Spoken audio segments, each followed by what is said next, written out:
France, loin des grèves, loin des négociations sur la réforme des retraites. Emmanuel Macron va fêter Noël avec quelques jours d'avance. Oui, le président atterrit en fin de journée en Côte d'Ivoire. Il va rejoindre la base militaire de Port-Bouët, près d'Abidjan, pour partager un dîner de fête avec les forces françaises.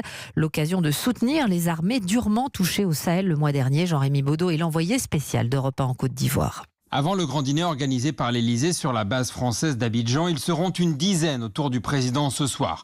Des parachutistes de retour du Sahel, des hommes notamment mobilisés sur l'opération où 13 soldats ont récemment trouvé la mort. Le président, chef des armées, veut avoir une discussion, les yeux dans les yeux avec eux, confie le chef d'état-major des forces françaises en Côte d'Ivoire. Le camp de Port-Bouët, c'est 1000 soldats français prépositionnés aux portes du Sahel. Une base arrière importante pour l'opération Barkhane.